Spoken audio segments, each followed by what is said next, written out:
Good morning, guys.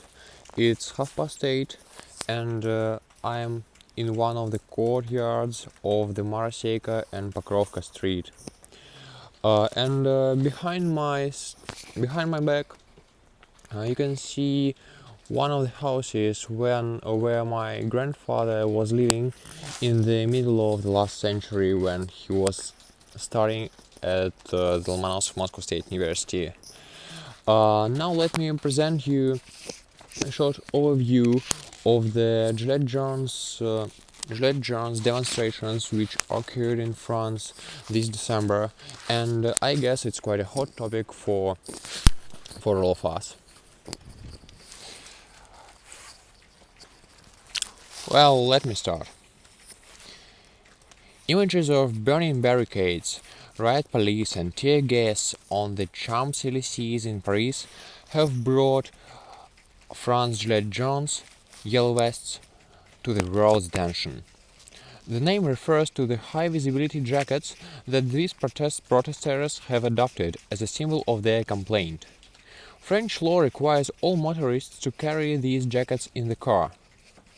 The movement began earlier this month as a protest against rising price of fuel, but has taken on a wider role, and the Gilets jaunes are now seen as symbols of the growing popular discontent with President Emmanuel Macron. The Yellow Vest protest began when rising world oil prices, combined with an increase this year of 7.6 cents per liter in taxes on diesel, pushed prices at the pump up to record highs. Commuters in France's big cities are well served by good metro systems and bus routes, but elsewhere, many people drive long distances to get to work. The government says that the higher tax rate, together with an increase of another 6.5 cents a liter planned for early next year, is designed over time to align diesel and petrol prices as part of an effort to reduce diesel consumption and thereby curb pollution. "I'd prefer to tax fuel than work," Mr. Macron explained. Those who complained about high fuel prices also demand action against air pollution because their children get sick. Those who live far from the bike share schemes and Uber networks of France's big cities, however, do not buy the government's green argument. They think that this tax is a punishment for families struggling to make ends meet, and proof of the president's disdain towards ordinary working people.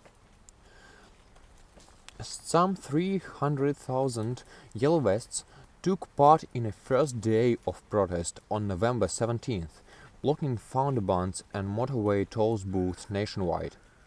Less than half that number took to the streets on November 24th, when the protest in Paris took a particularly violent turn after troublemakers infiltrated the event.